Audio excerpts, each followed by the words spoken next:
710 ESPN Seattle presents Bob and Groz's One More Thing. Powered by the law offices of Heidi Hunt. Bears, Seahawks on the road, must win.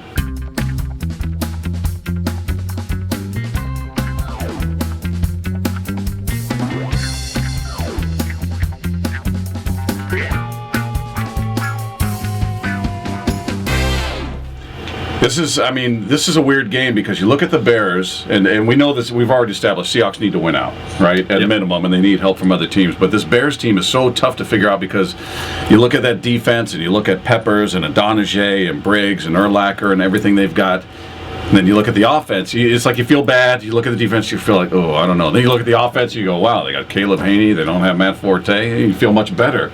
I don't know how to size this one up. How do you see this playing out? Yeah, that's a good question. Yeah, and Devin Hester is another guy you worry about in special teams, although Seahawks special teams have played really well. But, we talked to Pete Carroll today, and he said, look, their front seven, rates pretty high up there as far as, the Seahawks have gone against the Ravens and, New York Giants and Dallas. But he said these guys line up in gaps. There's no mystery. They say, we're just going to get in there, and in Pete's words said, they're going to knock your jock off. So Good words from Pete. Yeah, and you like Lance Briggs. I agree with you. I think Lance Briggs is one of the better defenders in the league, and so that it's really going to be tough. And I keep saying this with Cable every week. With all these injuries, if he can get it done this week, and then it happens, and if he can get it done this week, this is really going to be something. If they can run, if Marshawn can get over 100 yards against that defense, that may be the recipe for a win. But also, it's going to be incredible.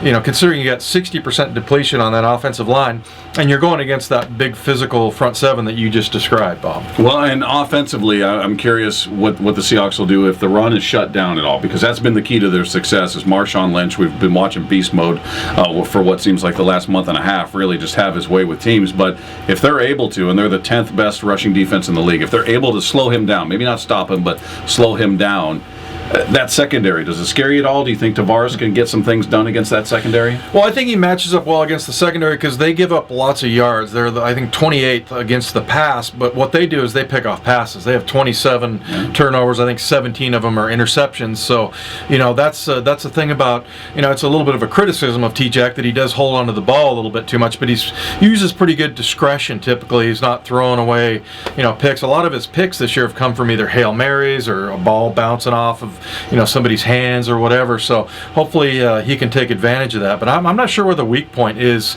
in this defense in Chicago. So that's going to be the real trick. I think it may be one of those games where they're going to have to come in there and win on special teams, maybe get a turnover on defense, score that way, get some returns, that kind of thing. I can't call it yet. I'm feeling pretty good about a win, but I can't call it yet. Can you? You're not feeling it yet? No, not quite yet. I'm going to have to talk myself into it for another night. Ultimately, I'm going to predict a Seahawk victory just because why not, But the other thing, too, is I just think they're playing really well right now, and the last 2 weeks they've come out and blown Philly was a good team anyway. Yeah. They've blown some teams out. Wyman says they're going to win. I'll tell you tomorrow what I think, but I tend to agree.